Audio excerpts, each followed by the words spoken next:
Here we are, and we just saw, well, we didn't just see it, we saw Avengers Age of Ultron, where immediately after watching it, I got horribly sick. I don't know what it was, but that theater was ghetto. It was a really gross. I think that popcorn butter got to you, but Yeah, well, it's well known that it ain't butter, it's just some kind of crude it's like oil. coconut oil or something. It's like whale oil. Whale oil. You could either put it on your popcorn or use it to light lamps. As usual, I should have checked the camera balance. Anyway, so I think we were both fans of the original Avengers. Mm-hmm. Yes. Yes, we both liked the original movie. And even though I hate everything, I loved the Avengers. But I hated it. No, I love the original Avengers. So I went into this with high hopes. Mm-hmm. I heard mixed reviews about this. So did I, and I was worried. You know, the first one had nothing but, it was pretty much nothing but positive, at least from every source I saw. So mixed reviews made me a little less hopeful. Then again, for sequels, my hopes go down and down the more sequels they make. So I was dismissive of the negative reviews, especially now more than ever. Internet is I don't even want to say bipolar. You think I hate everything. The internet is negative as fuck right now. Yeah. I'm downright sunny in comparison. Really. I guess we have to get into that in a little bit. Not much. I don't want to dwell on that. Mm. But, do you want to start or should I? Previews? Previews. There was not we didn't get the Star Wars preview. No! Which disappointed us both. I was very disappointed.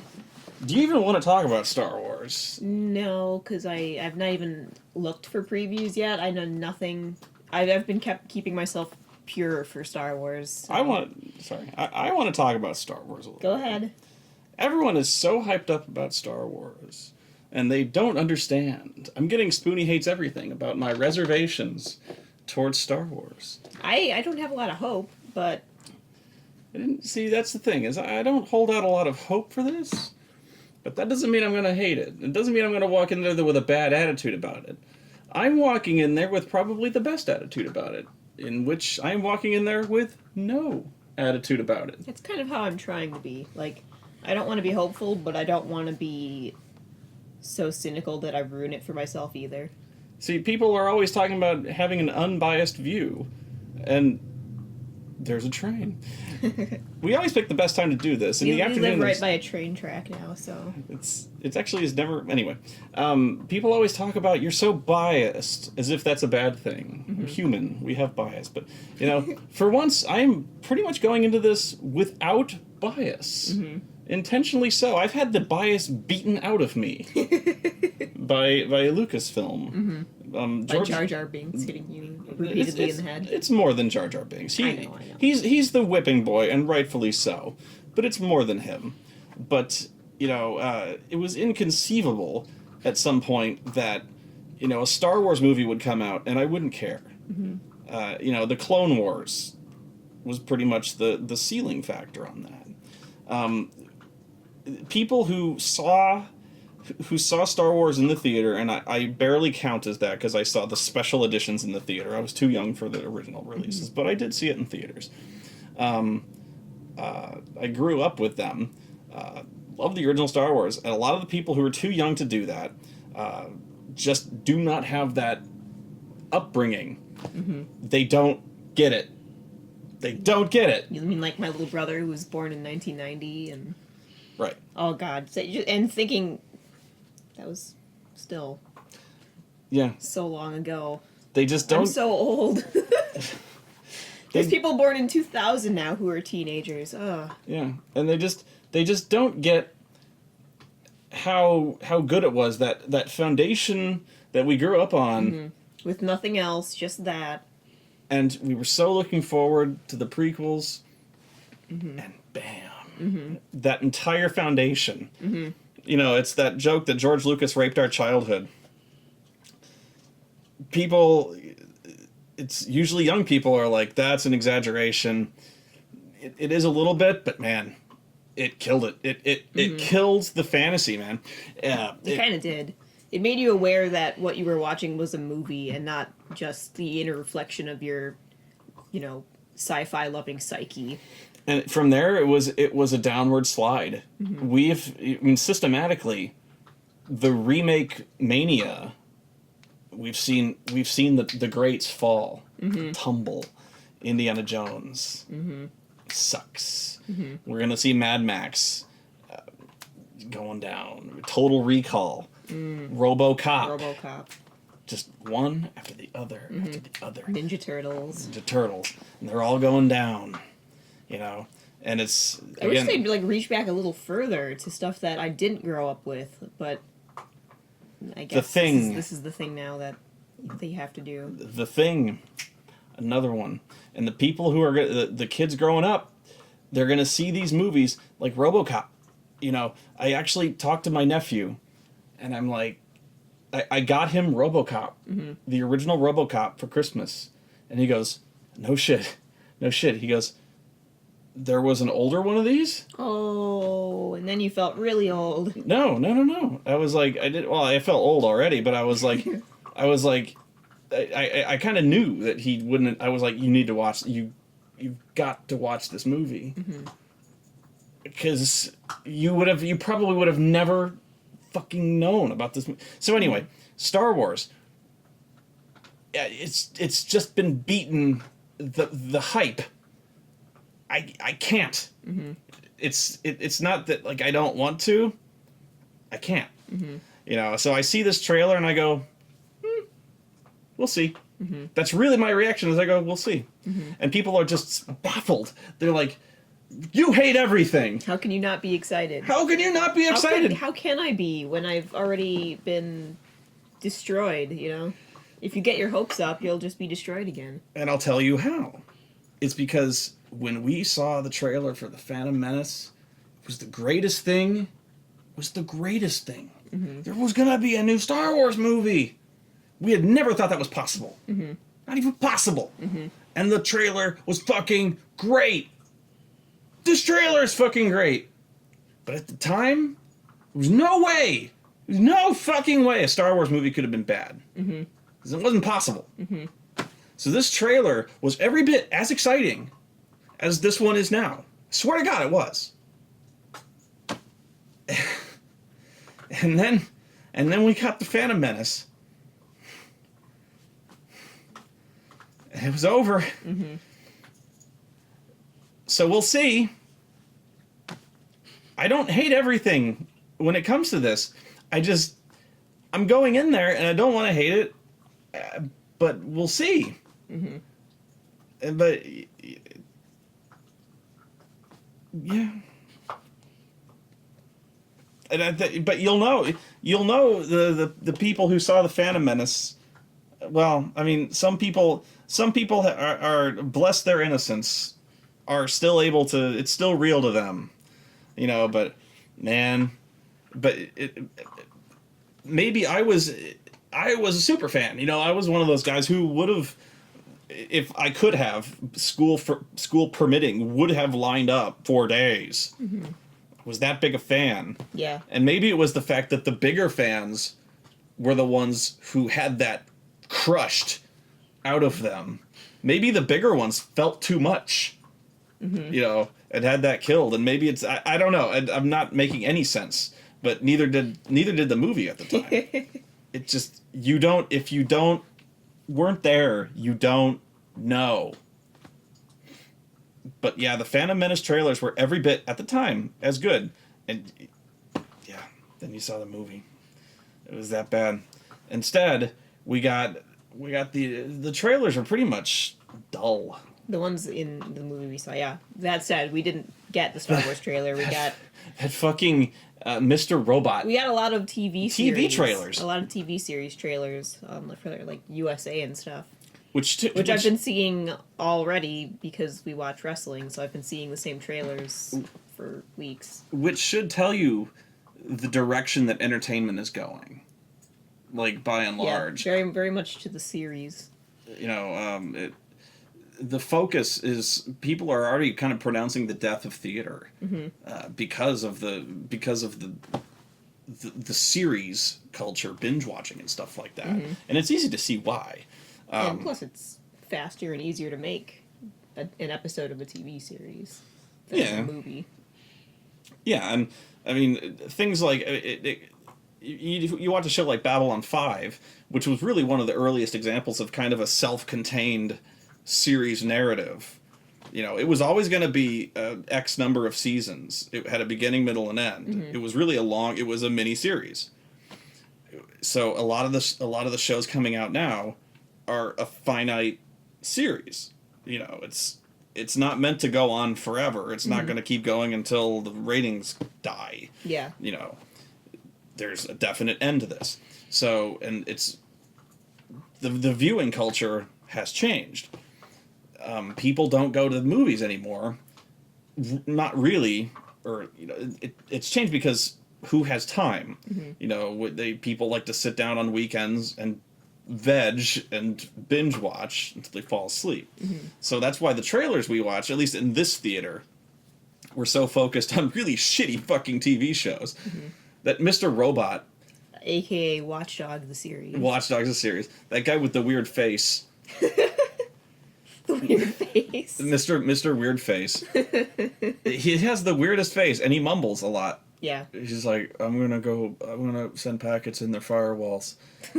Swear to God, you have to any movie or TV show involving hacking gonna be bad. Going to be terrible. Because here's a tip from a guy who is a computer science graduate. Computer hacking is boring. It's the dullest thing in the world. Because in real life, it's sitting at a computer and writing code. This is not the kind of thing where like you wear like little LED. The sci-fi light up goggles. And... There's not like spinning code around my brains. We're not doing this thing in a phone booth. Mm-hmm. You know, people aren't like wearing like techno gauntlets and things like that. You know, doo-doo-doo-doo. No. It's us sitting in some ass smelling room, smelling like ass, with a bag of fucking Doritos for literally 4 days with no sleep, typing. Mm-hmm. Sometimes on a phone, social engineering, and it's just boring as shit. And you can't make a TV show out of this. Yeah. Really, the best... Well, the ways they've come to try to dramatize it just makes it look so fake and sad. The one thing I want to watch is that CSI Matrix or whatever it is. You know, that one with all the buzzwords? I remember seeing the trailer that you showed me. I had no idea this was coming out, and it looks amazing. The CSI where they bust people who are hacksawing on the internet, who are somehow killing people, it looks fantastic. But there was Tomorrowland, where George Clooney takes them to the future or something. Actually, I kind of want to see that one. It looked interesting in a young adult novel kind of way, which is exactly what it's meant to look like. You seem to be familiar with it. I'm not. Well, it's like Pirates of the Caribbean. It's another Disney display. Okay. So they made a movie based on a ride or a what do you call it? Theme. The theme, a display. I've lost the word, but Sure. You know what I mean. It's like if they made a movie out of It's a Small World or something. No, Which they could do. I can dig so it. be careful. I can dig it. God, what else? That's kind of basically what it seems like. Were there other superhero things coming out? I don't think so. No, there's that one with Oh, I know what you mean. Vin Diesel. yeah, the witch Vin hunter Diesel, thing. The witch hunter. I don't. Looks like it could be incredibly bad yet good, so I kind of want to see it. You know what? I've seen a lot of these movies. A lot of these movies trailers come and go. The one with like Jeff Bridges, that I Frankenstein piece of shit. Oh yeah, that looked interesting in the trailer too. Actually, No, it didn't. That one looked horrible. That looked bad. I've seen so many of those movies with the identical type of plots, with like Hansel and Gretel Witch Hunter. God. That one of your favorites. I tried to watch that on Netflix, and I still have never gotten more than halfway through the movie. Oh yeah. So I've seen so many of those with the same cookie cutter plot. This one actually didn't look horrible. Yeah. Which for a Vin Diesel movie is saying something. He's actually been on kind of a roll. Yeah. Considering, so that one didn't look too bad. It looked kind of interesting, thematically interesting too. So yeah, I was sitting in my chair going like, I liked the imagery and thought I would sit in a seat to watch this. I was like, I didn't throw up in my mouth just now. Yeah. That's a new one. That was really the only memorable ones I can. Insidious 3. Oh, Insidious! I love the Insidious movies. I've never seen any of them, but I was scared by the trailer, so that's probably a good sign. I don't like scary movies because I'm too imaginative, so I'm scared way too easily. You have bad nightmares. And I have bad nightmares. And just looking at that trailer was enough to scare me, so it'll probably be scary. You kind of do like scary movies. I like them in a horrified fascination kind of way. Yeah, you've got to be in the right mindset, which is rare. Mm-hmm. But if we went to see that one, I would want to go see it in like a daytime showing, so I could at least have sunlight when I left. Well, of course, I would want to show you the first one because you have no idea. But like, Yeah. I haven't seen. I've never seen a horror movie with you. Really, because you're never in that mood, really. Yeah. But except for we watched Lake Mungo together, which is not terribly. It has like 1 or 2 scary moments. That was really. a miss. That was a whiff. Yeah. So clearly, I need to turn the scary up on you. Even the one scary part was enough to give me nightmares, but Really, I don't like. I'm scared. Anyway. I don't like dead bodies. well, this one isn't. I don't think there's dead bodies in Insidious. It's a ghost. Well, it's a dead looking body ghost. I don't know. Anyway. It looks scary. I would go see it, my but God, only it's if it was fucking daytime. fucking terrifying, this movie. Anyway, I can't remember what else. there was a movie about a kid from not Harlem. The kid from the 90s movie. Yeah, with the Yeah. Which yeah. I can't remember the name of, but I thought at the time I would watch that just because it's so nostalgic of childhood. Yeah.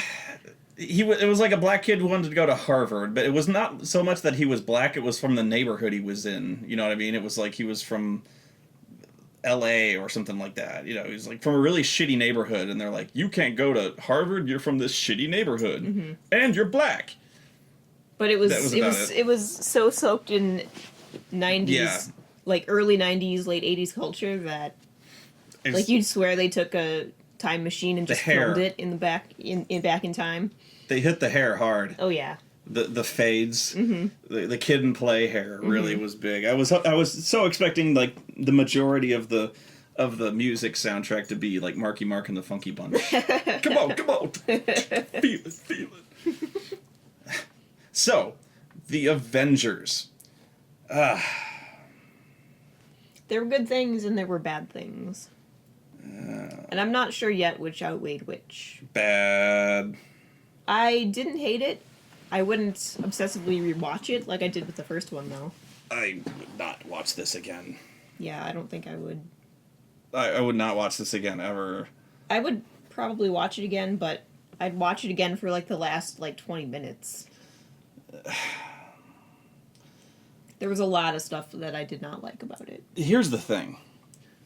I heard, and I think this is pretty much confirmed, this movie had, like, an hour, at least, of footage that was cut. Mm-hmm. That is unbelievable to me. Not because, like, how dare they cut an hour of footage out, but because this movie, I don't even know how long this movie is. It's probably, like, 2.5 hours long. I couldn't tell. But it felt long. It felt pretty long, but at the same time, it did feel like a lot of stuff was cut. It felt like it got hacked to pieces, in fact. Like the way stuff just kind of lurched from event to event, it felt like we were missing large bits here and there. Even where they cut to montages to like sum things up, it felt like the montages were hacked to pieces. And there were a lot of those. There were actually quite a few montages. Yeah. I mean, thank God for those, because I didn't want to see... How many fucking montages of them programming Ultron were there? Like 3? 2 or 3, yeah. I mean... Like I said, there were a lot of scenes of Tony and Bruce Banner doing science, which consisted of them looking at screens that we know weren't actually there and kind of frowning. Yeah. That was it. That was doing science. Which I know, like, science is so high-tech now, there's no other way to represent it. But it was not good to watch. Like... Well, once, okay, but, you know... But let me get into the story here. Is... Once again, we are stuck tracking down the Loki's shit, you know, with the Tesseract and his scepter and all this stuff. So this leads us to basically the last remnants of Hydra, isn't it? Like Baron von Strucker's fortress, which is protected by an impenetrable shield, which Iron Man immediately penetrates. Well, not immediately, within 5 minutes or so, but yeah. So yeah. And immediately they start doing this thing where they basically start calling out Hawkeye as fucking useless. I felt really bad about that. Like, take on the weak ones. Yeah, they're like... And then like, oh, you mean Hawkeye, okay. Yeah, they go, focus on the weak ones. And they're like, which one is that? The pussy with the bow. And they're like, what's the girl? No, the girl is awesome. The pussy with the bow. And so they beat the shit out of Hawkeye. They zap him. And... Yeah, like a major throughput of the movie is how Hawkeye sucks. And yeah, it's not so much that as that he's the vulnerable one. I guess. And then they go even further to make him seem even more vulnerable. And like, okay, I can see that. Why did this need to be done? I didn't feel like he was really that lame. Did they really feel like this was a major... Did people really complain that much in the first movie? Like, why is he here? No, I almost felt like this was them trying to give him more of a light to shine. Like, I felt like this was them responding to, like, Jeremy Renner complaining about not having a big enough role. That's what it felt to me, was like, instead of this being a response to fan complaints, like... Why is Hawkeye here? He sucks. Yeah. I don't think that happened at all. No. It almost seemed like a political maneuver to placate Jeremy Renner. And I don't know if that's true. But that's what it felt like to me. Was like, well, we have to make him happy. Because he had all these scenes now. Where he's like all of a sudden this leader. He's got all these character scenes now. Where he has to prove that he's not useless. You know... People accuse him of being useless, and he's like, "Oh my God, am I useless?" You know, and everyone's telling him, "No, you're not useless. You're the human anchor, because you have no powers and you basically suck." But that means told to him by his own wife. Yeah. But that means you're grounded. You know, you're humble, and you're the link to the common man, or some shit, something like that. And yet at the same time, it still felt like we were missing something, like there just wasn't something there. And like if I may interject, every bit of character development in this felt like it came out of nowhere and was just some random decision. Like what they did with... I know where you're going. With Widow and Hulk. That pissed me off. This came out of nowhere. Yeah.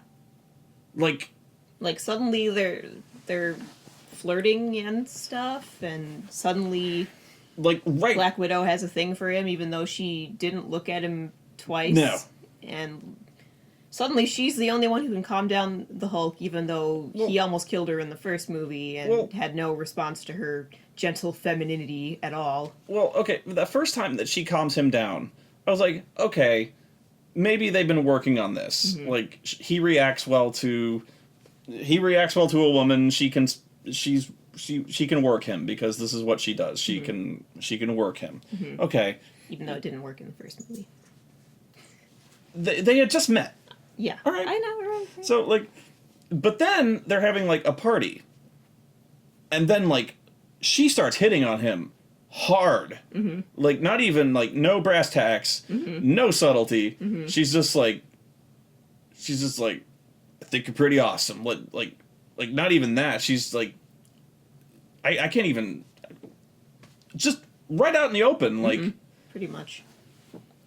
Why don't we stop dancing around the issue banner? And he's like, what? Yeah. He's like, he just seems confused through the whole movie. As he should be. He seems confused the way we're confused. Like, where did this come from? Yeah. When? And she's like, don't pretend you didn't know. And he's like, I didn't know. And, like, Nobody I'm like, knew. we're like, what? Mm-hmm. What about, like, really? I thought we were, like, the whole of Captain America 2, mm-hmm. I thought they were building something there. Really? I could tell they weren't, but I always thought it was a Black Widow Hawkeye thing, and they really flushed that down the toilet. Oh, man, that was so minor. I didn't think there was anything there. I don't know, I just figured that's the way they were going, but they were trying to be subtle with it. Well, whichever. I figured they weren't going to go with any relationships whatsoever, other than, like, the ones from other movies. Okay, well, whichever. We thought they were going anywhere but Widow and Bruce Banner. Yeah. So, but yeah, there was a lot of character scenes in Captain America 2 where, if nothing else, they were having moments, mm-hmm. you know. Hell, they kissed at one point, and they were doing that fakey fucking cliched thing where, like, quick, we have to be incognito, like, lay one on me, and mm-hmm. whatever.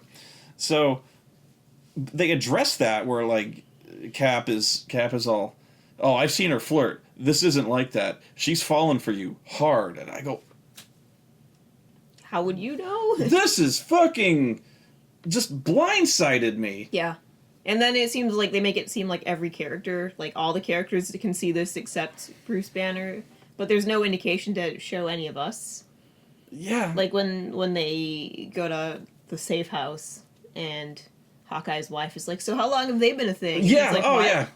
And she's like, haha, you're so cute. Everyone can tell. And I'm like, no, they can't, because there's nothing to tell. They haven't interacted in that house for 0 seconds. Yeah, they have not even, like, stood next to each other or made eye contact with each other, and the wife is like, oh, my womanly mother intuition lets me know that they're together. They totally are interested in each other. There's not a scene of, like, significant glances or that, like, weird posture of, like, let's pretend we didn't boink. Yeah, or even the we touched each other walking through the doorway. Whoops! There's nothing at all. So I mean, maybe something was cut there, and if so, they made some really clumsy cuts in this. They pulled out a lot of stuff that we needed for context, if that's true. This drove us nuts the entire movie mm-hmm. because every time they started talking, we're just so confused. Mm-hmm. We're just. They're talking about all these feelings they have, mm-hmm. and they're making plans to run away with one another. Yeah. And none of this has ever been addressed. Yeah. Not ever. It's necessary. This entire thing is necessary. The plot pivots around the entire plot pivots around this relationship. Mm-hmm. For some reason. Well, but it does. So, but it would have been nice if this had been, and this is a major part of the controversy surrounding this movie is the shift around Black Widow's past. Mm-hmm. You know, it was supposed to. People are really, really upset that it was hinted that she has this really violent, blood-soaked past as an assassin, and in this case, people think that it's been changed. Or they copped out, or they've gone a really sexist angle by making it so that in her training as an assassin, she's been sterilized mm-hmm. and she can't have children. Mm-hmm. And so there's a line in there where she's talking to Bruce, and Bruce is like, "Oh, we can't be together because I'm this horrible monster, and I might hurt you because I've hurt so many people." Mm-hmm.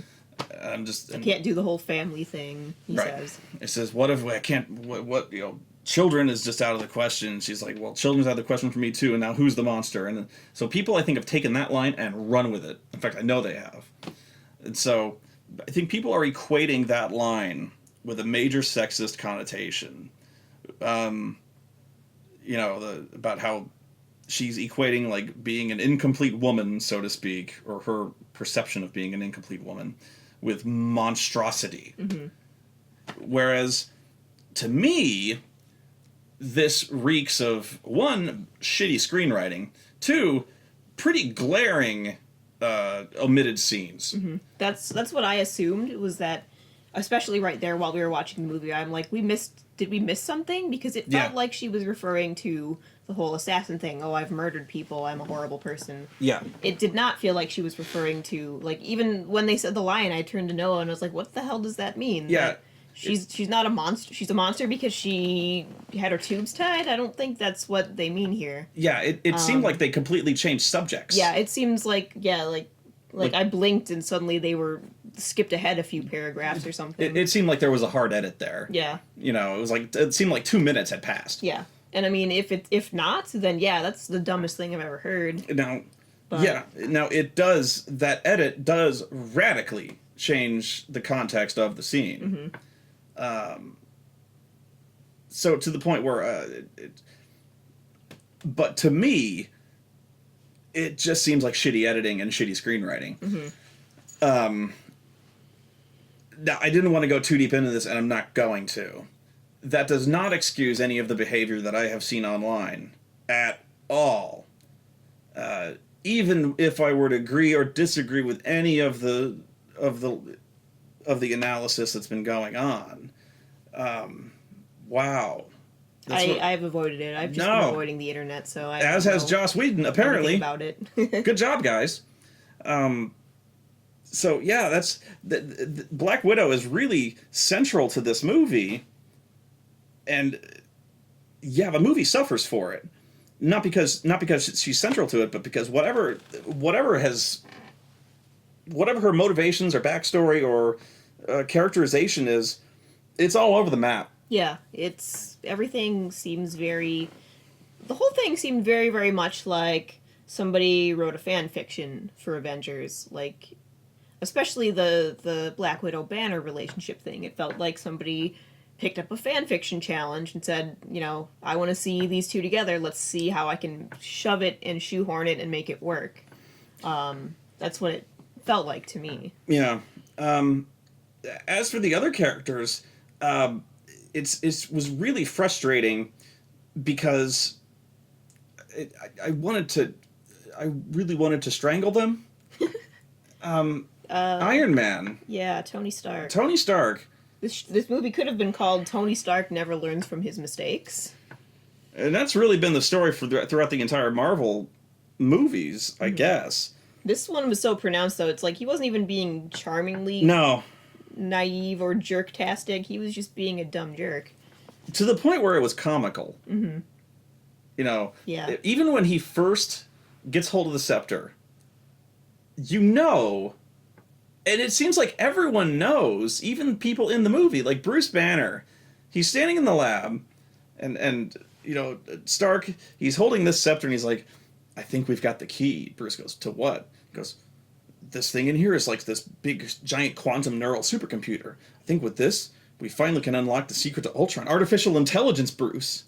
And Bruce goes, oh, Jesus Christ. Are you out of your mind? Mm-hmm. Tony's like, dude, artificial intelligence? With this, we could create, like, killbots.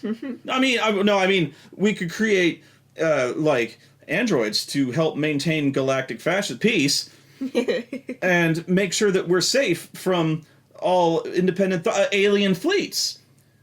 And Bruce is like, what the fuck? It wasn't even like that. It was more like he's like, I wonder if I could do this. I'm gonna try. I suppose there was a whole lot of just, can I spit in the eye with do what we must because we can. Yeah, my hubris will lead me to whatever. Yeah. And I get that's his failing. They even point it out. They have to add dialogue where he's aware. He's like, don't give me the we shouldn't mess in God's domain speech. Yeah. He's it's like he knows he's doing the fucking mad scientist thing. And he even does calls it anyway. himself a mad scientist. Yeah, like that justifies it. He's yeah, like, we got to do this because we're mad scientists. He's like, do you want to be in a comic book movie or not, motherfucker? And like Bruce, he knows where this is going. Yeah, yeah. He's like, he can just see like the quiet like soul death on his face, but then he agrees to do it anyway. Yeah. Twice. He's like, Tony... They should have just made those two in a relationship, because obviously he's got something over Bruce Banner. He's like, Tony, artificial intelligence never fucking ends well. Mm-hmm. You know this. He's like... and he's like, moral ramifications, and Tony's just like, eh! Yeah, he's like, come on, it's me! We could try! He's like, yeah, I know, it's you! You're a fuck-up! And he's like, oh, come on!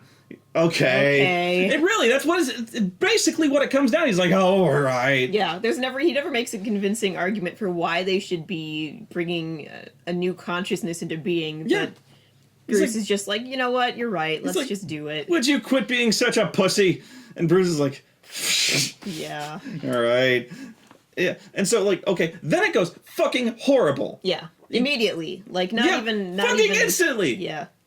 But let me I'll jump ahead a little bit. So they create Ultron, genocidal fucking robot killbot. Later on, they have the chance to set it right. All they have to do is unplug the motherfucker. Mm-hmm. So what fucking happens? Mm-hmm. The Scarlet Witch is like, well, you gave it back to Stark? And they're like, yeah, he's gonna disable it. And Scarlet Witch is like, no, he's not. No, he's not. Mm-hmm. Like, what do you mean? The guy's a fuck up.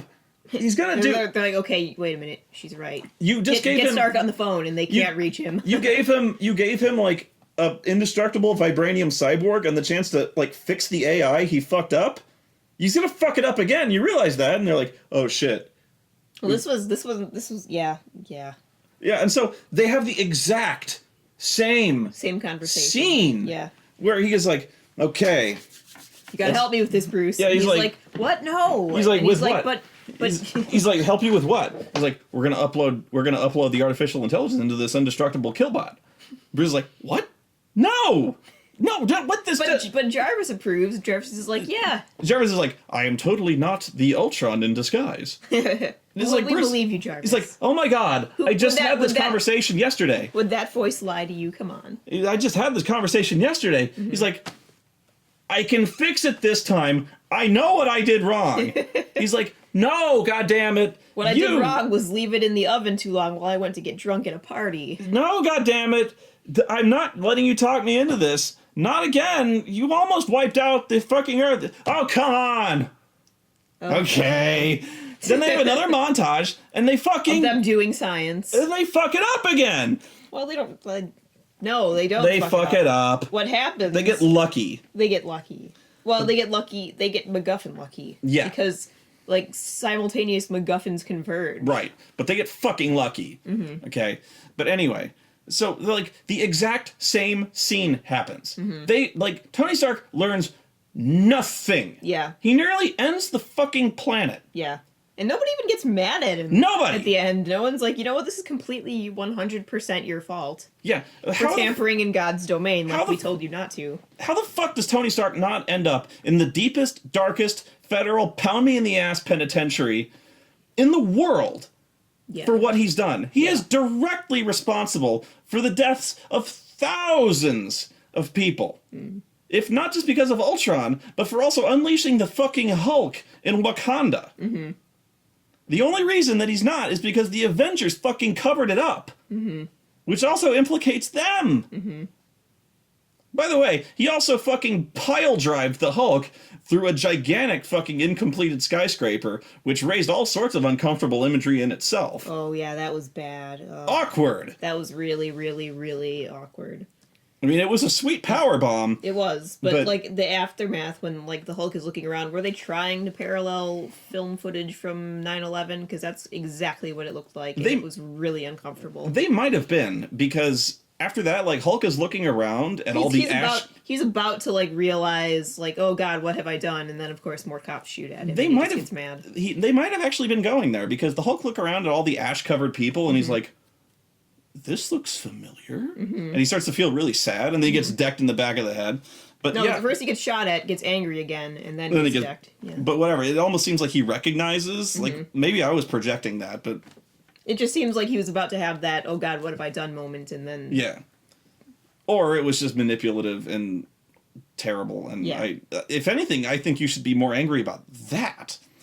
But, I mean, yes, I'm saying you can't ever smash the Hulk through a building ever again and have that kind of imagery. But it's really awkward the way that was filmed. Well, that and, like, again, like, when people talked about the Superman movie and everyone was talking about how no one ever addresses the collateral damage. Like, they drive him through the building, it's falling down, and there's traffic on both sides, like a meter away from it. Like, somebody had to have died in that. Well, here's the thing. people have actually raised that issue with me where they're like, well, the Avengers fucking smashed New York City. There's a difference. They actually take great pains in this movie to evacuate as much of that city as possible. They took pains to evacuate the... And New York. Yeah. In the first movie, yes. They didn't do... I don't think they tried... Did they try to evacuate Wakanda? No, they didn't have time. They didn't have time. That was immediate. Flew out, but... Yeah, they actually did try to evacuate stuff. They actually had a huge planning sequence where they're like, this is how we're going to do it. We're going to get all these people out here because there's going to be shit going down. Yeah, that I approved of. It was just this one, like, they deliberately scripted it so that Black Widow was not available to calm him down. So, you know, Tony Stark has to go get the Hulkbuster armor and slam him through downtown Wakanda. That was pretty sweet, I won't lie. It was cool, but somebody had to have died in that. Oh, yeah. Oh, yeah. Especially when he started slinging elevators around. But yeah, it was like the second time around when Tony is reprogramming the fucking Ultron thing to put it in an indestructible killbot. I quit. I just quit. Mm-hmm. I quit on Tony Stark. I was like, yeah. You don't learn even a little bit? You're No. not even hesitating. He doesn't hesitate. He doesn't stop and think, No. am I doing the right thing? There's No. not a single, like, scene of him, like, looking out at, like, the city and thinking about what he's done. Not at all. No. And, like, it all goes right because the plot says it must, but, like, were this even close to real, it all would have just gone wrong again and it would have killed them all. I mean, I wouldn't have minded, but, like, this is the sort of thing that in the comics has consequence. You know, Tony's dickish, basically heel behavior. Tony Stark in the new Avengers thing has become flat out full supervillain. You know, he really does have like the best of intentions, but he has become full on villain because he's gone like complete ends justify the means. Yeah, ends justify the means. So, but he's wiping out entire planets to do this. So it's that he's actually kind of exhibiting that kind of behavior. He's gone full on. It's kind of strange how he's actually kind of exhibiting like this fascist mindset, to where, you know, he's got this thing, like he's got the Iron Legion now, where he actually kind of has these foot soldiers. Yeah. It's we've got to protect people from themselves because people don't know how to behave. And he's talking about, you know, basically putting the Earth in a bottle, you know, with this protection net of soldiers that he wants to build with artificial autonomy. Which I guess maybe they could have been like referencing his PTSD from the third Iron Man movie, kind of, but at the same time they don't go into it enough to make you really feel that. Like they give you the one scene of the Scarlet Witch messing with his mind and making him like see the Earth invaded by the Chitauri and stuff, but that's his entire motivation, and yet it's not, because it was his motivation before, because he already had the plans for Ultron before this. Yeah. He talks to Bruce like he's had this in mind for a while. Yeah, that is his motivation. It is exactly. And I get that, but it seems to be, it just overrides everything that he doesn't learn anything, even up to the end. Mm-hmm. The very end, he doesn't learn a thing. He's like, well, I fixed it, so it's fine. Yeah, he's like, well, that worked out. Peace. And I'm like, and then he leaves. No. Because, like, given the choice, he would do it again. Yeah. And it probably wouldn't go so well next time. Who knows? Like, you know what? He's probably going back to Stark Tower to refine his method and fuck it up worse. Mm-hmm. Like, this guy should be in prison forever. Despite all the clever dialogue and cool Bruce Lee t-shirts. I mean, just because he's funny doesn't mean this guy is terrible. And again, we're wondering, why, Bruce? Why are you listening to him? What does he have on you that you're just going along with his crazy plans? It was just infuriating to me. The second time around, I was laughing. It was that laugh cry type thing. I was like, you cannot be serious. Mm-hmm. You cannot expect me to believe that he would, and you cannot expect me to believe Bruce would buy into this. Mm-hmm. After like even less argument than the last time. Because really, like, come on. He's like, okay. His argument was literally like, oh, come on. I felt like walking out. I really did. Because I was like, we are no longer on even any kind of comic book planet Earth where anyone even remotely sane would do this. Even a guy who turns into a gigantic green monster. He would be like, okay, this is stupid, even for me. He'd be like, you know what? I think it's a better idea to unplug this and not make sure that we just take out the bad guy. Let's take out the bad guy. Why are we not taking out the bad guy? I know I'm harping on this, but it really is just maddening. Speaking of the bad guy. The bad guy. This was the second most infuriating thing. I don't know why... people have not mentioned this. Maybe other people enjoyed it. I did not. I hated this. Ultron himself. Ultron himself. Hated it. I don't know where they got this. Where they got this idea. Go on, I'm sorry. It's the whole comedy routine made me feel like, am I watching an Avengers movie or am I watching Despicable Me or Mastermind? That's the kind of villain he felt like. He was from a kid's movie. He felt like a comedy villain. He never felt like a threat at all because he was just making funny jokes and clever, witty dialogue. And oh, I'm sorry. I'm sure they can put that back. Oh, I'm sure they can fix the arm I just cut off you. He felt like a character I would write. Like he felt like Dr. Insano to a degree. He had such weird turns of phrases. He talked like he talked like a Joss Whedon villain. He did. It felt like I was watching Buffy again. It felt like a villain from Buffy the Vampire Slayer, which has its place, but that place was not here, I didn't feel. And I get what next, I know you're going to tell me why. You're going to tell me why he talks like that, and I'll even explain to you why. And I'll tell you why. It's bullshit. You're going to tell me why. It's because when he came into being, he read the internet, and he's fully aware of all the pop culture, and he knows all this shit. He's basically got the intelligence of a person. See, my thought was not that. It was that they even go into this, that he's got some of Tony Stark's personality to him. He's patterned after Tony Stark. So he's basically like a dark mirror of Tony Stark. So he talks like him, even.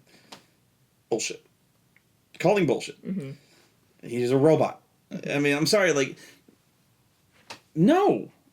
I'm not... The cliche of just making him a regular villain would still be a cliche, but it would have felt more appropriate, if that makes sense. Again, this felt like...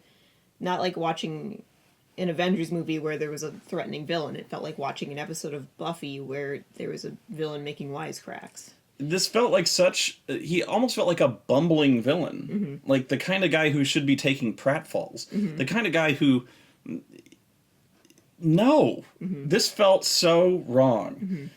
You look at this Ultron villain, and I'm like, if I were to show a picture of Ultron to 100 people on the street, and I go, what kind of guy would this sound like? Like, not a single person would have come up with this guy. And sometimes that's a good thing. Not in this case. This was stupid. It was just annoying. There were so many scenes where I was just, going like this because... For instance, like I can see what you're trying to do, but it doesn't work here. And the bummer is, the thing is, Ultron, terribly generic villain. Always has been. He's basically, essentially wipe out humanity. That's it. Yeah. It's the whole cliche of the only way to make peace is to get rid of the people making war. But... Yeah. So, I can understand the need for him to bring something new to this character. I really can. Unfortunately, humor was not the way to go. I don't know how I would have done it, but bringing funny James Spader to it, bad. Yeah. Bringing, at the same time, making him a dark mirror of Tony Stark, interesting idea, bad. Bad idea. That's where the wisecracks came from. It's just, you look at Ultron and you're like, not the kind of guy you should be making jokes, especially the kind of guy who, he sounds like this weird middle manager type guy. For an example of how he talks, and I'm not making any of this up, this is the kind of cadence he would have in his speech. He would say things like, for humanity to survive, it has to evolve.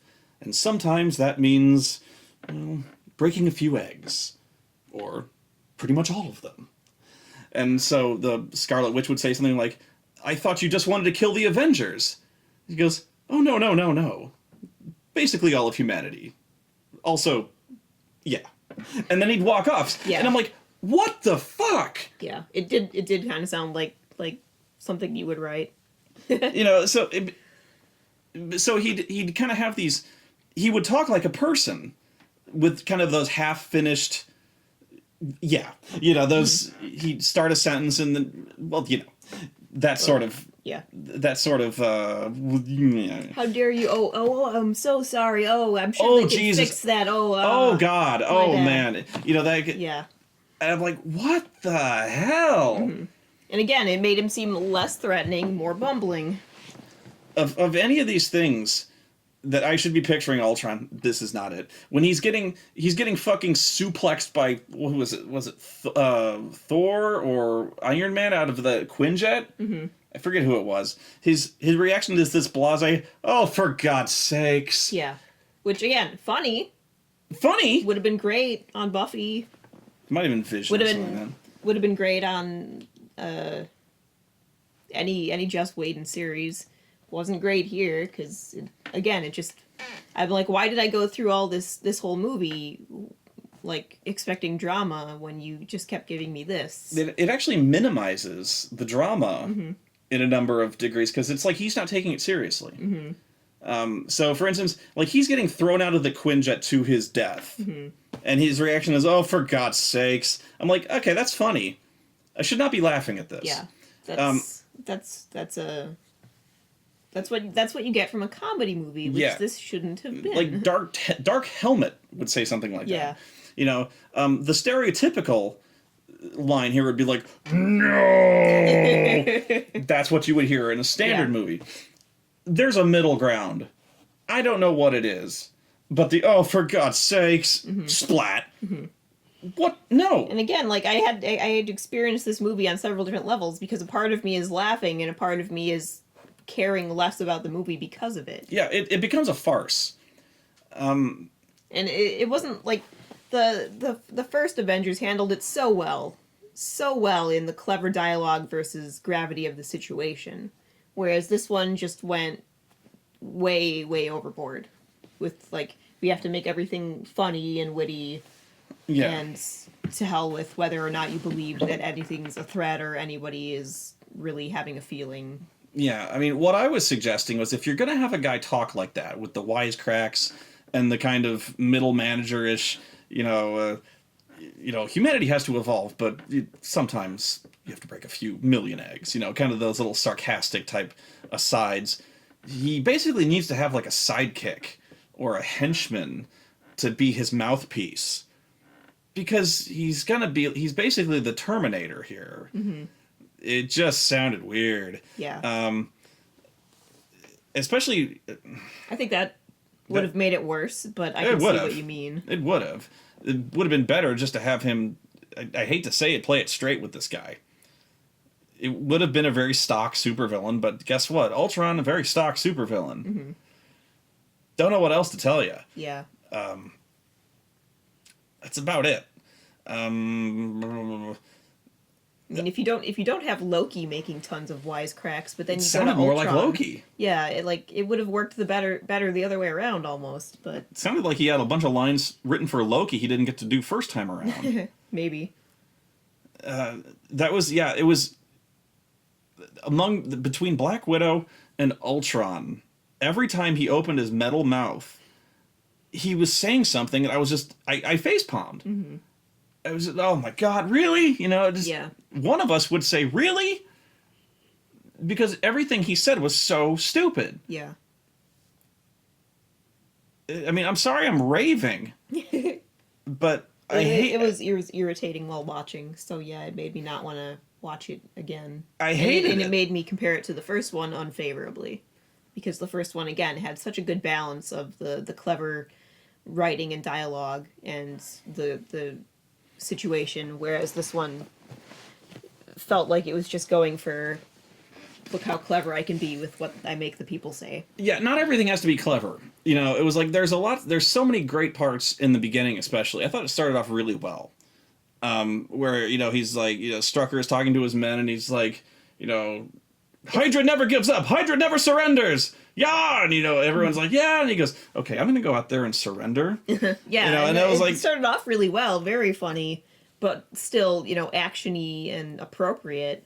I liked the whole Captain America going language, and then they wouldn't let it go. I like, if there's something I did like about this movie, it was that they showed like the team dynamic pretty well in a lot of scenes, where especially like the dudes who are always like just coming up with these hypothetical like questions. Well, if you put Mjolnir in an elevator, it still goes up. Come on. That was by far my favorite scene in the movie. Which was so weird. The where they all try to lift Mjolnir. They're all trying to pick up the fucking hammer. Yeah, that was my favorite scene in the movie too. I really, really, really liked the detail of Steve Rogers almost being able to lift it a little bit. Yeah. And the holy shit. The going instantly pale look on Thor's face. His face slipped. He's like, ugh. They couldn't do it. Yeah. Like, give me the hammer back. Yeah, that was. I thought that was great. That was beautiful. Because if you didn't know, in the comics, Captain America has wielded Mjolnir one time. So he was worthy once. Mm-hmm. And guess what? He didn't become fucking Thor. He wielded the power of Thor. End of rant. But yeah, he actually budged the hammer, and he's like, oh. Yeah, that was perfect, and Chris Hemsworth did a great job with the expression on his face right there, looking momentarily panicked. I thought it was strange, although I guess I'll get over it, the fact that Quicksilver and the Scarlet Witch are not the same as the characters, or Quicksilver especially was not the same as he was in the X-Men movies. But they're completely different. But they shouldn't be. They kind of have to be.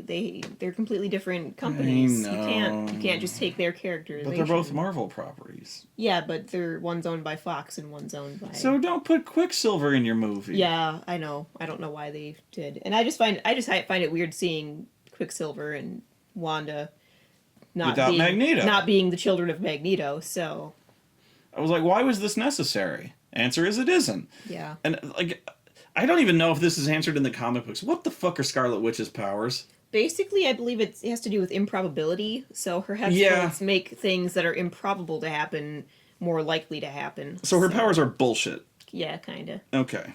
But in this, her powers are like psychic or mind control or your fears or something. I don't know. I like how they explain it in the movies where even they don't know. It's just like, she's weird. And it's like, you could have done a little better than that. Well, they can't, though, because nobody knows. It's like, whatever's convenient. They're like, Captain America's like, can you stop this train? And she's like, I don't know. She didn't say that, but I'm like, let me try. It stops. I'm like, okay. And they're like, can you kill robots? And she's like, yes. Yeah. I was just waiting for her to go, no more robots. and the robots disappear. And end the movie in like 20 minutes, and I've been like, yes! Can't believe that worked! That would have been great. So, yeah. Wow, that kind of sums it up. And I feel like there's stuff missing there even too. Like they were experimented on, but no one says what for, to what purpose, who else was experimented on, who were the failed subjects. They volunteered because they hate Tony Stark so much. Is that yeah. But they say there were other subjects who did not live, and we're never told who they were or why Hydra was making them. Hydra appears to be on its last legs, and maybe it's not, but I think there might be tie-ins with the Agents of S.H.I.E.L.D. Agents of S.H.I.E.L.D. series, which I have not watched. So if there are, I have completely missed them. Yeah. Which is another annoying factor to me. I don't want to have to watch that just to know what's going on in the movie. Yeah. But if you're just watching the movie, this is stuff you need to know. So we needed more exposition than that. It's. Especially with another thing where I know there was stuff cut out was the Scarlet Witch's like mindfuck powers, where they all had those visions that they kept that haunted them so. The only stuff they really kept in, and I know they cut a shitload of this out too, was Black Widow's stuff. Mm-hmm. Because this is where I know they cut stuff out that had to do with her blood-soaked past. You remember that scene where she's shooting at, cans or something like that? She's shooting targets. Targets. There's a very brief flash where there's like clearly somebody with a bag over their head. Mm-hmm. I thought know. that was the big, dark, dirty secret. Yeah. Like they're talking about the ritual, and I'm like, that's where you first kill somebody, but that's not it. It's something stupid instead. I don't know this, but I know that there was something cut out involving that. It felt like it. Where, like, that's part of the ritual. Has to be. Because... Or it should have been. You gotta figure that during this ritual, they have to kill somebody. Mm-hmm. And it's gotta be someone, like, to prove that they have no moral qualms about this shit. Or if I'm writing it, that's what I do. Yeah. But I know...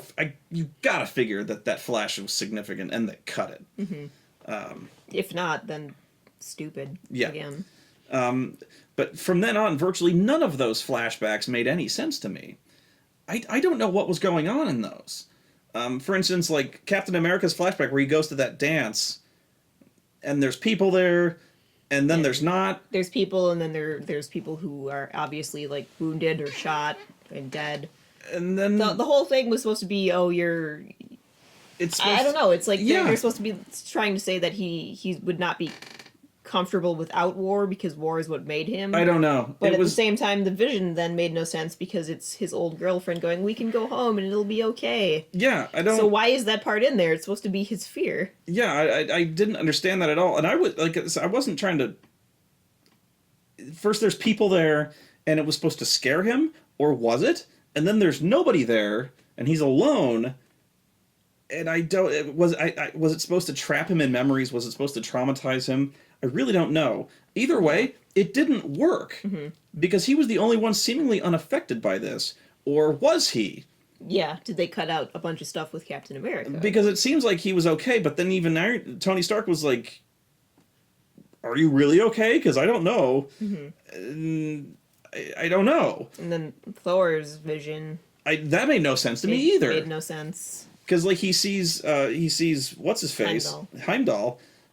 Like, talking about how everyone's dead and... It's his fault or something. But, like, why are you at a party? And why are we at a party? And why is it a party that looks like it came straight from Hercules, the Legendary Journeys? Why are you pissed? And I don't know what's going on. And why did he have to go to this pool? Yeah, that's the thing that really pissed... That was the big MacGuffin where he's like, okay...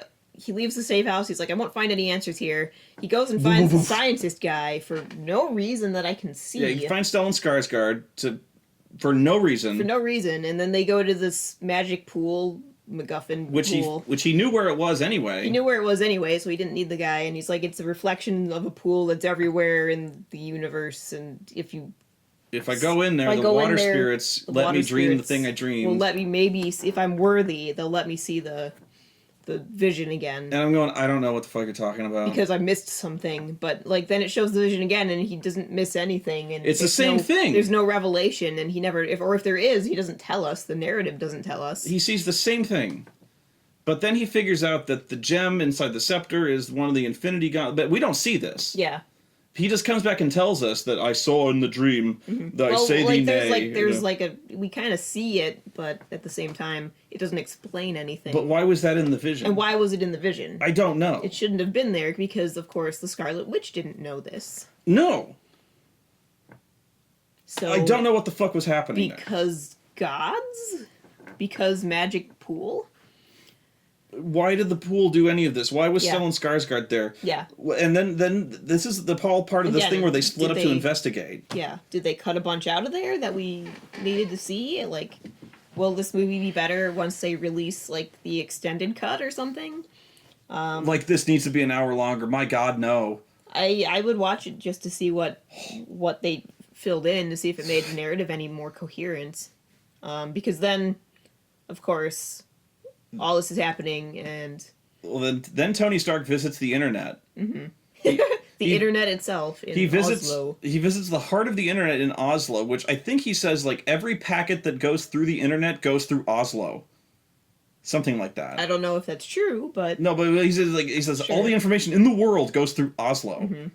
Pretty sure that's bullshit. But he goes to Oslo, where you can tell it's, like, the internet because there's, like, glowing computer things all around him. Stacks and he's dressed for computer hacking because he's wearing, like, Gunnar Optics glasses and he's wearing a cool matrixy coat. And he's like, okay, I'm gonna find Ultron's packets in the firewalls. Really? And this is a scene that lasts about 3 seconds. Like, really, he's like, I'm gonna find your packets, Ultron. Yeah. And he types, and that's it. Yeah, cut, and then he did, I guess. And then he does. Yeah, he just found, well, what he found was, like, the remains of Jarvis.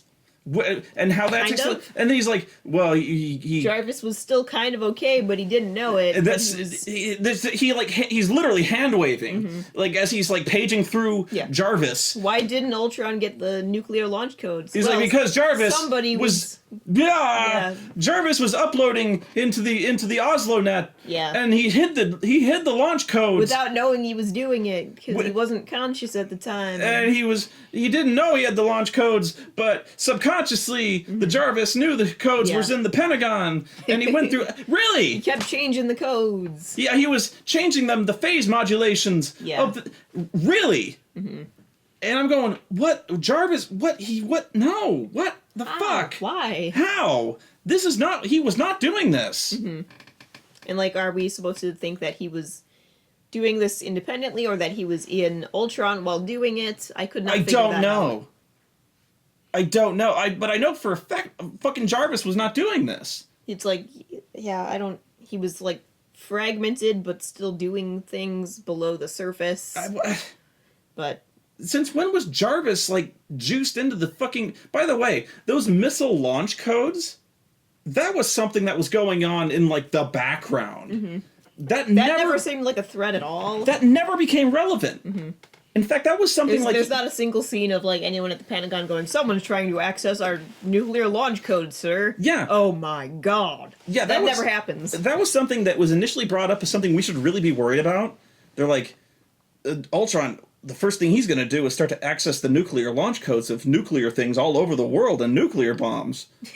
And the feeling I got from this was he is, but kind of only as an on the side. He's trying to do it. This is plan C. If he can. Yeah. Like, he doesn't really care, but if he could, cool. But I thought he's, like, supposed to be, like, the biggest quantum computer fucking ever. Like, shouldn't this be, like, trivial? Especially since... And it's like an alien quantum computer. Especially since Tony says, I did this when I was 15 on a dare. Yeah. Shouldn't this be trivial? Yeah.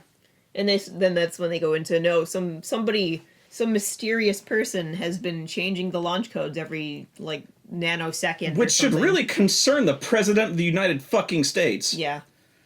But... Or somebody anywhere. Someone, like...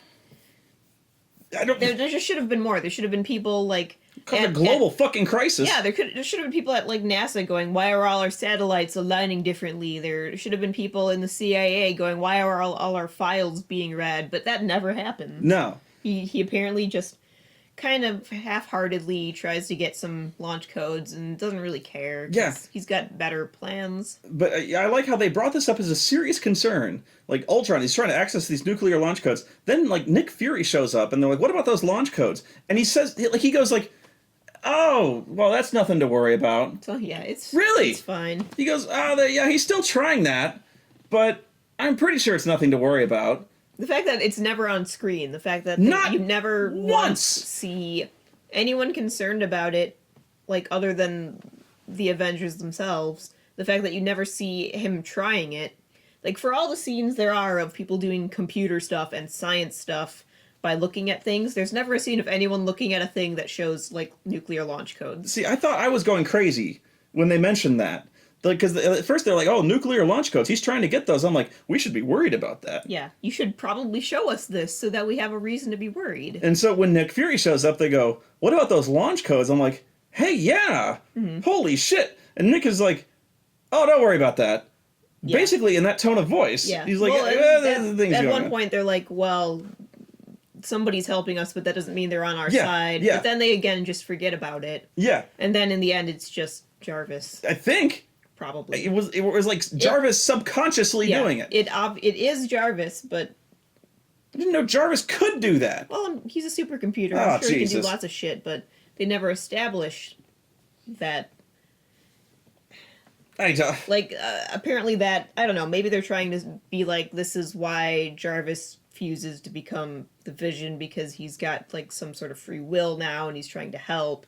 But it's so badly described, so badly portrayed, that you can't tell if that's what they're doing, or if they just wrote it bad. I'll tell you another part that seems like not only was it edited, like, stuff was cut, but it seems like it was written poorly, like, written out of order, was Ultron's, gaining sentience. Where it was, this is literally how it goes. They're trying to code artificial intelligence. They're trying to invent it in 3 days before they have to give Loki's scepter back to Thor before he goes back to Asgard. They're not going to pull it off. So Jarvis is all, well, I'm still going to run some brute force algorithms. Probably not going to work, but why don't you go to bed, Mr. Stark? Go have your party. Go have your party. And he goes, all right. And then, like, immediately... The second they turn the lights off and leave the lab, it's like, bink, oh, it worked. Jarvis is like... And Jarvis doesn't think to go, oh, wait, come back. I just fixed it. Yeah, I did it. It made it work. Doesn't call it's like, holy shit, Mr. Stark, I just did it. Yeah. No. Like, they establish he's having a conversation with this new consciousness, but he's a computer. He can multitask. He can reconfigure launch codes, but he can't fucking... He can't turn on the alarm that says, He can't text bing. Tony Stark. So, bing, immediately he figures it out. Like, if they had at least, like, made it, like, so he was, like, trying to contact Tony, but he's too busy drinking to have his phone on him, fine. I would have accepted that. That would have made sense. It would have made sense. But no, it's like, the second they leave the lab, bing, it's... The toaster pops up, they're done. And there's no notification, no alarm, nothing. But here's where I noticed this was really strange. Ultron is evil fucking immediately. Like, pretty much, yeah. Boom! Genocide. Yeah, he's like, bing, I have a consciousness. Oh, no, this is no good. This won't do at all. Humanity's gotta go. Like, I have zero. to protect things. Oh, no, this sucks. I'm gonna fix it with fire. It's like, instantaneous. And I'm going, what? Like, usually there's some kind of, like... Well, I think that's where he goes through the internet and he's like... Instantaneously? It was like the scene from The Fifth Element where Lilu gets to the section of the war section of the dictionary. And she's like... Yeah, it's like he hit that first and then... Yeah, the first entry in Wikipedia. Yeah. He's like, motherfucker! Or like the first, like he goes to like 4chan before he hits anywhere else on the internet. He's like, oh, this has to go. Oh, yeah, Forget it. He's like, oh no, this won't. You want me to protect this? I have to protect it from itself. So not only did that seem like there was, or maybe not, it seemed like there was shit cut out of there, but it seemed, I was like, there's no middle ground here. He's just like, artificial intelligence, die! So not only does it go wrong, it goes wrong immediately. It's like, you flip the switch, genocide. I was like, wow, Tony, you fucked this up. And then he immediately kills Jarvis, or tries to. And immediately somehow puts himself into a body. Yeah. Which they were, like, I don't know. Not only that, how that happened. He infects the entire internet, shuts down Jarvis's long-range communications, which is why he can't call Tony before it's too late. So, not only... Did they do that? Because all I remember is him infecting, like, all of the Iron Legion. He's now spread his consciousness across every robot that Tony has. He's spread everywhere. So, not only... did he fuck up and invent an immediately evil artificial intelligence? He also did not segregate the computers he was designing this artificial intelligence on from any other computers on his own intranet, from his killbots, or the external internet. Or if he did, we're supposed to believe that it's such a high consciousness that it can get past all that, which... Nah. They're talking about how alien and evolved it is, but at the same time, all he does is make wisecracks once he's born. So yeah, he designs an artificial intelligence that has full access to every machine on his system and the internet. Most brilliant mind on the planet, ladies and gentlemen. He's like, it's not gonna work. Jarvis, you clean up here. And Goes wrong immediately. yeah, the fact that it didn't even, like, they couldn't even show it going wrong. Like, they did show it going wrong throughout the party, but the fact that the second they turn the lights off, it's bing, Bing! I'm like, holy shit! Like, They didn't wait, did they? So yeah, and it also has full access to the Iron Legion, which Yeah. immediately, by the way, fucking attacks. Then, so part of what I thought might have been the impetus for it going evil, because he first shows up to the party in that Iron Legion's body that has the burnt face, because one of the first things we see is he sends the Iron Legion to kind of like evacuate the city around the whatever's In the Hydra thing. The town is not receptive to this presence, mainly because I'm guessing they don't speak fucking English. Yeah, that doesn't. And the Iron Legion is like, "We are here to help. Please ignore the glowing lasers we are currently pointing at you. Please return to your The whole homes." crowd is screaming in Russian, and They're like, "We don't speak English, douchebag!" yeah. In Russian. And they start throwing, like, jars of acid. Mm-hmm. What the fuck? This ain't Tempest Thales coming... Through the door. Like, where did you get this? Did you Like, just carry this in your purse, Grandma? Yeah, usually people carry fucking lettuce. I guess... There's ladies, like old babushkas, and they're throwing jars of acid Well, at it robots. is Russia, so I guess they would have more acid than actual food. But yeah, a jar of acid catches one of the Iron Legion robots in the face, but it doesn't... It's just like, ow. It doesn't say how, because those ones don't have any like, feels. It's just like, Yeah. And I then was that not one... programmed to feel pain. Yeah. So they all fly back, and that one has to get all repaired, but he doesn't. Yeah, and so I figured that was going to be its body throughout the entire movie, because it's all scarred and shit and looks evil. It was supposed to be like a metaphor for things and stuff. Yeah. But So no. I thought that was going to be part of the reason it became sentient. Was like, the algorithms are going to be running through its robot brains, and it's going to have this memory of human cruelty and maybe pain. Mm-hmm. And that was going to be the spark that, like, it gets pissed. But, you know? which is a great idea, but that's not what they did. Maybe it was, but the thing is, then we're telling this story out of order. You know? Because then you should have had the Ultron thing uploaded and then not work, and then send the Iron Legion out to do the pacification, and then catch the acid in the face, and then it gets like this flicker of like, ow, what the fuck? Hey, these people suck, right? Yeah, except it's never even like They people never. It's like it just becomes self-aware and then goes, oh, the world. I'm supposed to make peace in the world. I'll do that by eliminating life. It takes Tony's concept. He's like, I want peace in our time. I want peace in the world, and it immediately is like, oh, I can do that. I'll wipe out humanity. That's plan one. There's no, Yeah. like, it makes it seem like at some point he says people will be given every opportunity. Yeah. We don't know what that means though. He's like, I'm what gonna are you drop a rock on him. Are you gonna, like, you didn't give them every opportunity. You give them no He's opportunity. like, no. He's like, I'm gonna drop a rock on him, and they got about 15 minutes to evolve. Yeah, I guess. That's about it. Yeah, well, that's not what I got from it. Like, again, I felt like he was saying, "Well, no, I'll give them a chance, and if they don't, then I'll destroy them." But of course, he doesn't ever give them a chance. He just tries to destroy Well, like, all life on Earth. you think he was gonna give them some kind of ultimatum? Or... Yeah, I thought he was gonna, like, people of Earth, and then the announcement, and then people, of course, show they're unworthy, and then Maybe he tries at some to press the point. button. But it got cut. I don't know. But as it stands, the movie in this form sucks. Wow. So he shows up, and then he shows up at the party, and he shows up all oily and fucked up. Yeah. Why? I think I actually don't think he took the body of that messed up one. I think he just cobbled stuff together from parts in the lab. That's what I assumed anyway. Because, like, he had no, like, he was missing an arm, missing a leg. I don't know. There was all sorts of assembled bodies. Yeah, and it shows later on that he can be in any body, so why did he grab that one? Yeah, he shows up all fucked up, wearing that fucked up head.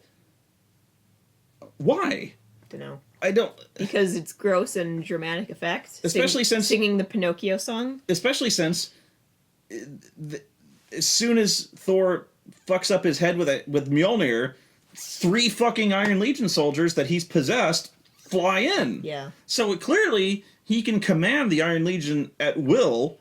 Basically, he is the Iron Legion. He's in every robot. And they establish early on they have to wipe out every single one of them because he's in all of them. Yeah, nothing can remain. But that, again, makes no sense because isn't he on the internet? Couldn't he just, like, save copies of himself to the cloud? They hand-wave that away immediately.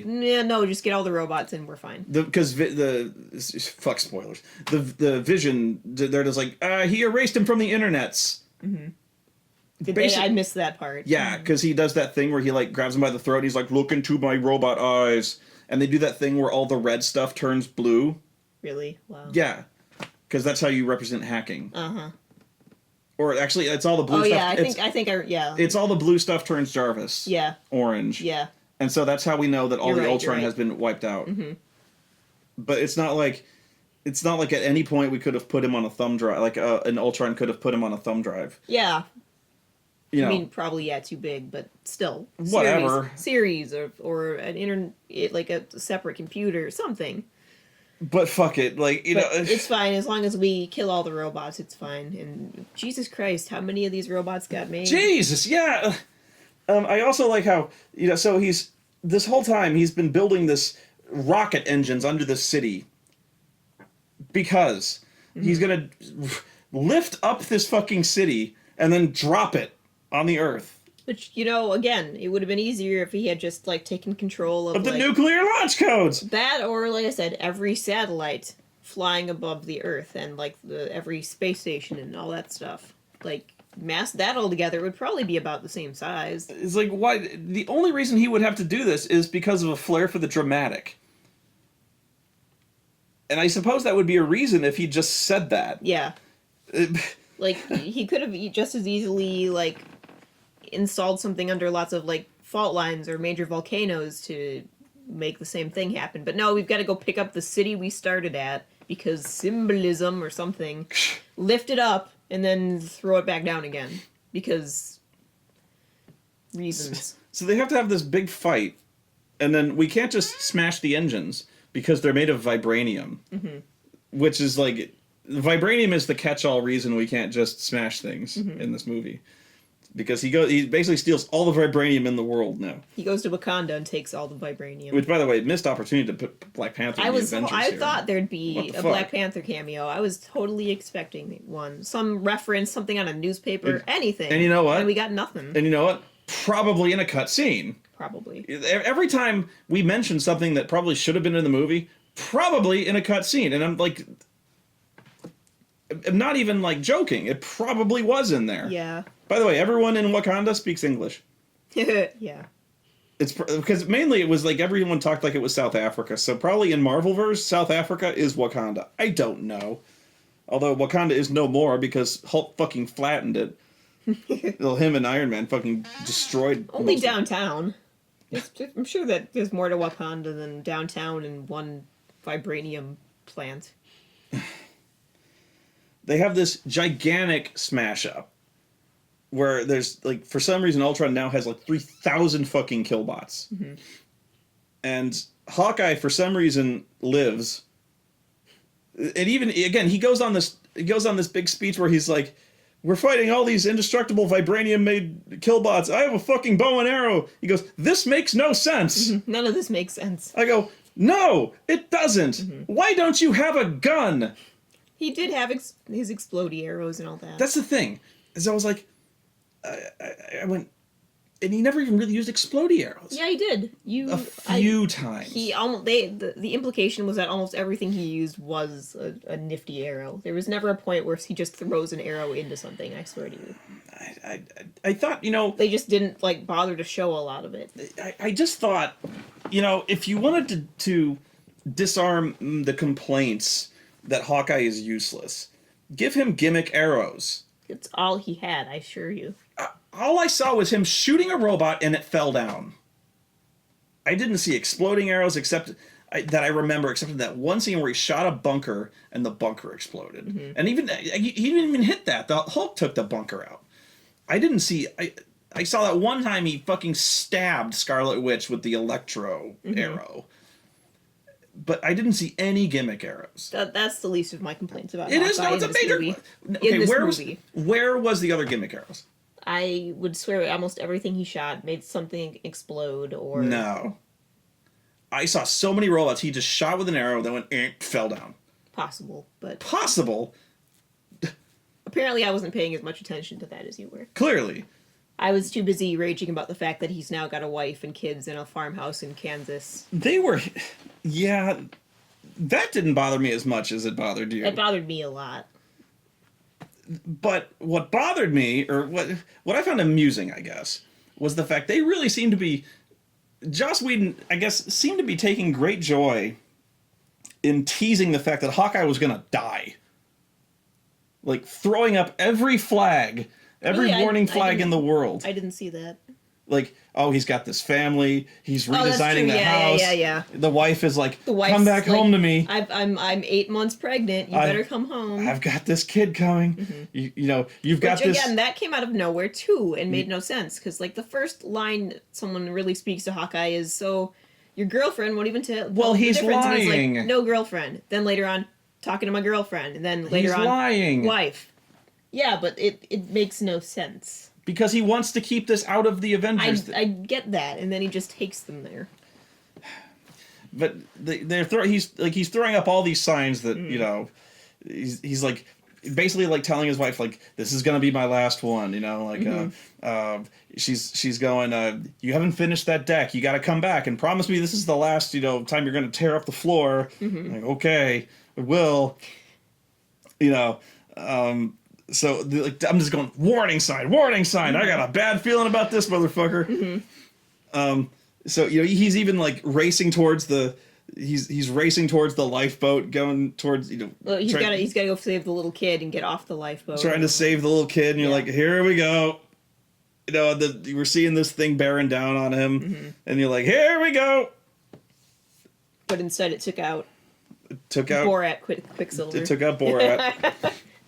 And it's almost like Joss Whedon was going, I am going to throw up every fucking cliche I can to telegraph this guy's death, and then not do it. It did, I guess, now that you mention it, kind of feel like that. So yeah, the family is usually a dead giveaway that I'm so happy and I love my wife so much and we live such a humble, homey existence. It was actually to the point where he was trying so hard, I knew he wouldn't do it. It really was. I knew he wasn't going to bite it. It's like you tipped your hand. He was trying way too hard. It was almost, if he'd have gone like, I've only got 2 days till we're, you know, like, yeah, I'm too old for this shit.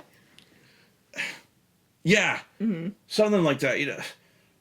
Especially because, like, yeah, just before he reached the lifeboat, he was talking to, I think, Black Widow. He's going, you know, if I you know tore up the upstairs guest room, I could make a really good rec room. You know, I'm going, oh Jesus Christ, you okay? Too subtle. What was else? I was also impressed with Nick Fury's ability to pull a fully armed and crewed helicarrier out of his ass. He had it in storage. Oh yeah, I bet he did. He had to keep one for just in case. I bet he did. And then have all those people to staff it. Yeah. Fully armed, loaded. Fueled. I wonder what kind of experimental rocket fuel those things run on that he had enough of to fuel it. Fuck government oversight, man. You know, I just wonder what the price tag on that thing was. They're not going to miss it. The shield got decommissioned. Yeah. The whole thing with this movie is that the governments don't do anything. Who counts helicarriers? No government does anything. Like, at this point, like, Wakanda should have sanctions against the U.S. for fucking up their entire city. I don't even know how much a standard aircraft carrier costs, but, you know... A helicarrier? A helicarrier, one that flies. We just hand those out for free in case. It's not like we're counting those when S.H.I.E.L.D. got decommissioned, you know. Nick, where's that fucking helicarrier? Oh, there's 1, 2, 3. Where's the 4th? Oh, fuck it, who cares? You know. That one blew up. What do you think those things cost? $6 billion? A piece. Probably more. I think That's the price of like a stealth bomber. So Something like, you steal $600, you can just disappear. You steal $6 billion, they will find you unless they think you're already dead. Actually, they do think he's dead. That's true. Whatever. But he just shows up with a fucking helicarrier. I'm like, oh, Christ. Mm-hmm. I knew he would, too. Again, I knew he would. Because as soon as they were like... He's like, yeah, come with me, agent. No, as soon as they were on the rising city going into the stratosphere... It was the only way off. There's no way to get off. We're not leaving all these people. Let's just sacrifice ourselves because we can't get them off. And then I was like, well, obviously they're all going to get off. So then, helicarrier. Yeah, I like Cap is all that, I wasn't suggesting we leave. Why not? What can you do here? You're gonna die because you can't save these people, so everybody else on the ground gets whatever. Cap is like, we're not leaving as if there's one single civilian on this place. And I go, yeah, it's a very noble sentiment, Cap, but you're stupid. And then, I keep calling Scarlet Witch, Black Widow is like, I wasn't suggesting we leave. I go, why? Why? Shouldn't you? Like, why would you not leave? Like, going down with the ship doesn't help anybody. Why would we not leave the meteor that's about to hit? Then again, the Earth is going to end anyway, I suppose. Well, like, they never say we're not going to be able to stop the whatever, but sure. If we can't get the people off, we have to stay here. Right. So what? Like, yeah, we're not going to save, like, what's the point in going down with the fucking city? I don't get it. Yeah, I didn't get that like, part. Okay, you gave it your best shot, Cap. You just go, yeah, whatever. It was a stupid scene, and I hated it. Then there was that weird scene where they're playing basically the video game level, where they're playing the defense of the bomb that was going to destroy the jet engines, where they're like, if only one of them gets through, we're fucked. Yeah. So there's like a zillion killbots, and they're all surrounding the Avengers, and they've all got an equal number to fight off, including fucking Hawkeye, where, again, I'm even sticking up for Hawkeye most times, but he should not have an equal number of Ultrons to fight off. And he's trying his best, motherfucker. He's like, fucking Thor. He's like, like, Thor, Jesus Christ. You gotta start laying down some area effect spells, Jesus fucking Christ, man. And he's like, bum, bum, bum, bum, bum, bum. He's flying around. He's perfectly safe. Mm-hmm. Turn.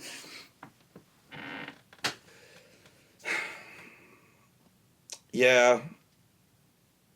Did not like this movie. There was a lot to dislike about it. And the stuff that I liked about it was not enough to redeem it. The movie should have ended at the party with them trying to lift the fucking hammer. Just roll credits. They're like, yeah, we got the scepter. Everything's happy. Just make it a DVD extra. Mm-hmm. Not good. Yeah. And then, I mean, like, the most interesting part is when you finally get to the Vision being created. Where did he go? But what do you mean?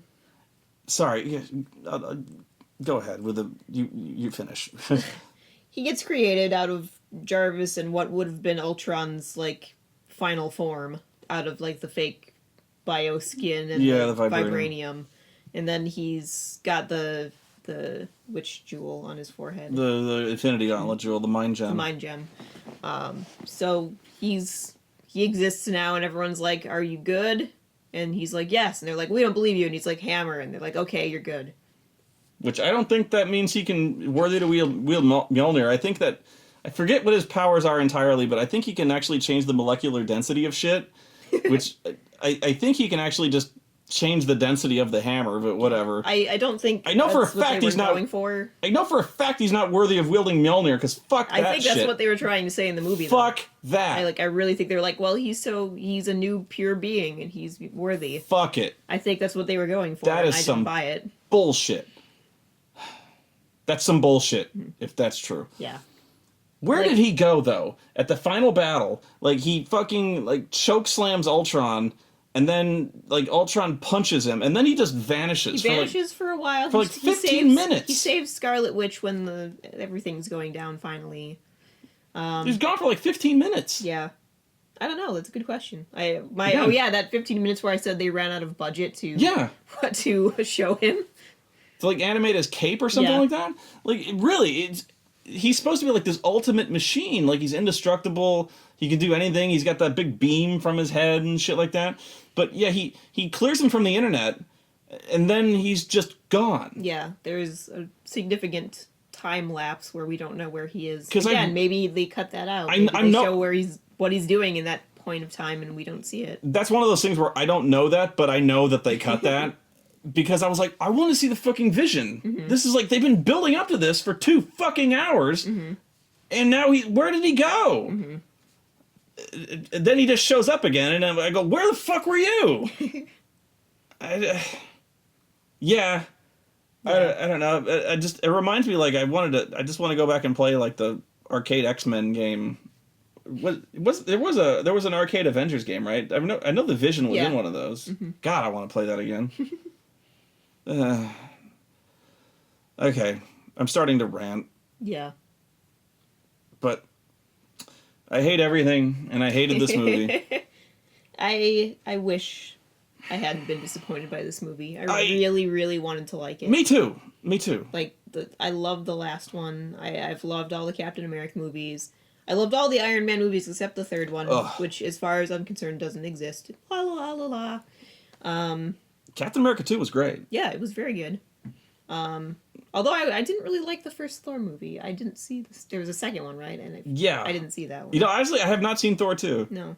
Which is strange. Yeah. But I liked Thor. I liked, I've liked pretty much every one of the Marvel movies that I've seen except Iron Man 3, which was balls. Yeah, I can't, I even like The Incredible Hulk. I like that one a lot. This one, though, I don't know. Did they overreach themselves? Was it just a bad plot? Did they just have goals they didn't know how to write themselves to? This is a bad script. I could tell you for a fact this is a bad script. Even if I just know, even with the hour they'd added in, if it's an hour longer, this is a really bad script. Because no movie that involves fucking Ultron needs to be that long. No wonder they cut an hour out of it. Yeah, it feels like they tried to get too complex, realized they had to cut it back a little, and then the complexity was lost in bad edits and jumbling it together. I mean, this ain't the Fellowship of the fucking Ring. You know, there's no way it needed to be this long. So this just screams of desperate need of rewrites.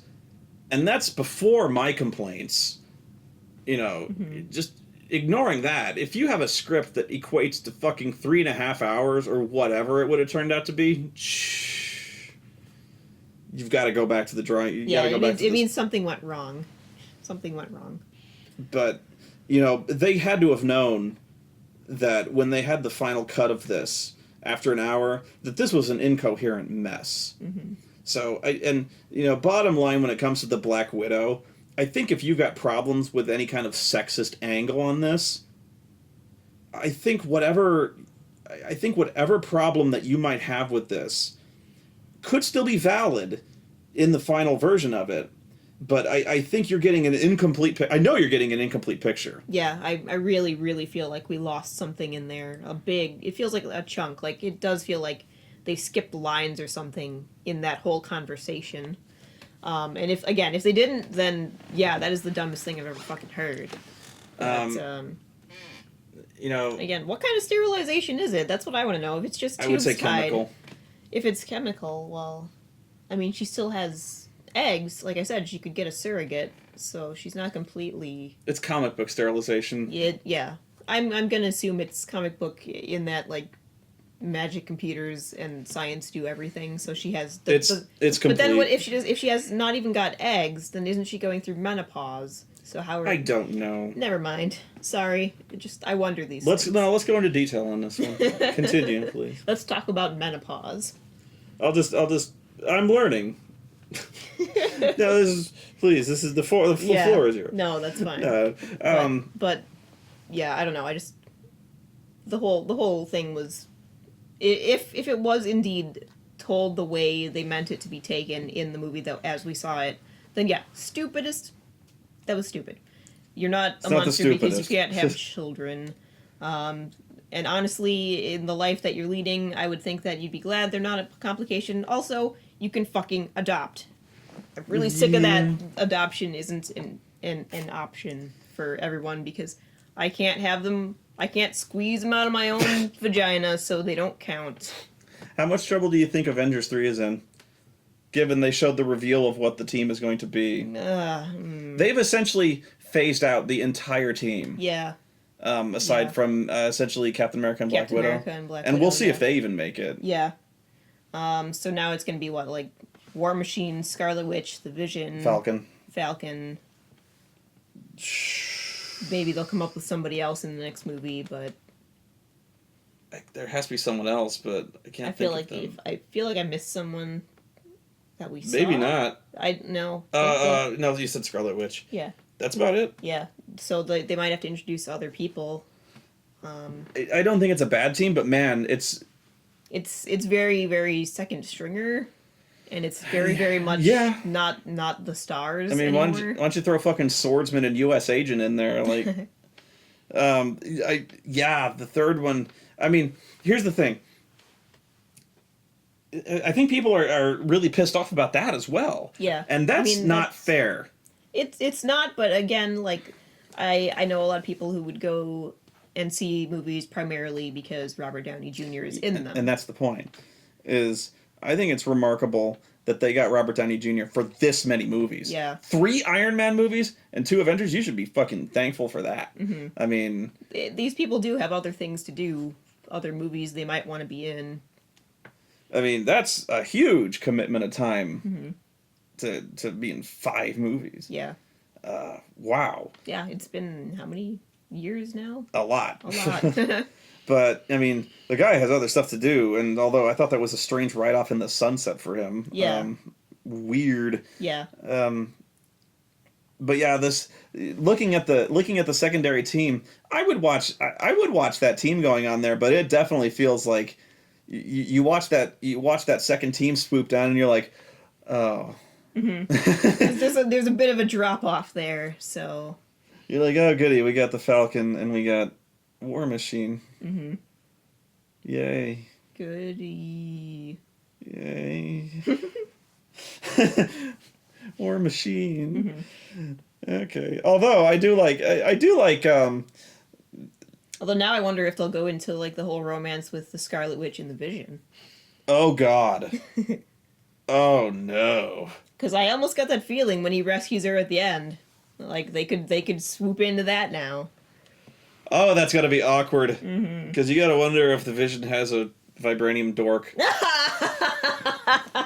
I hate you. Never say those words again. Because the vibranium dork vibrate. Get out. Oh yeah. Get I'll out. show you my little Jarvis. You're the worst. Oh yeah. And on that note, I think we're done. Avengers disassemble. See you next time.